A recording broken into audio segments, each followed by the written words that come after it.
Éducation morale et civique, partie 7, la défense nationale. Problématique, qu'est-ce que la défense nationale? L'esprit de défense est un esprit civique et citoyen, qui met une population en capacité d'agir dans l'intérêt général face aux risques et aux menaces. Il développe le lien entre l'armée et la nation. Il vise à préserver les valeurs de la démocratie au service de la paix. Grand A, les principes de la défense nationale. La défense nationale a pour rôle de protéger le territoire français, ses habitants, ses institutions et de garantir ses intérêts économiques. Le gouvernement définit sa stratégie de défense et de sécurité dans le livre blanc sur la défense et la sécurité nationale. C'est un texte officiel qui fait état des risques et des menaces et définit les objectifs de la politique de défense et de sécurité nationale de la France. Les attentats survenus en 2015 ont eu pour conséquence un renforcement du plan Vigipirate contre le terrorisme. Le président de la République est le chef des armées et le garant de l'indépendance nationale et de l'intégrité du territoire.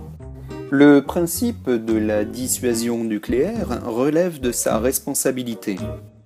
Le Parlement, composé de l'Assemblée nationale et du Sénat, décide de l'engagement des armées dans un conflit. L'obligation de défendre leur pays est inscrite pour les Français dans le parcours de citoyenneté. Le parcours de citoyenneté est composé de 3 étapes, l'enseignement de défense en 3e et en première, le recensement, c'est-à-dire l'inscription à la mairie de sa commune de tout Français âgé de 16 ans, et la journée de défense et citoyenneté. À cela s'ajoute la réserve militaire à partir de l'âge de 17 ans, ou l'appel sous les drapeaux. Grand B, les engagements européens et internationaux de la France. Avec ses alliés, la France est présente dans le monde pour assurer la paix. La France contribue à la sécurité internationale par ses engagements dans des missions humanitaires, par exemple contre l'épidémie d'Ebola en Afrique, et des missions de maintien de la paix, par exemple en Centrafrique, face aux violences religieuses. Elle intervient sous mandat de l'ONU dans la mission internationale de soutien au Mali sous conduite africaine, la MISMA, contre le terrorisme et pour aider les autorités maliennes à reprendre les zones nord de son territoire.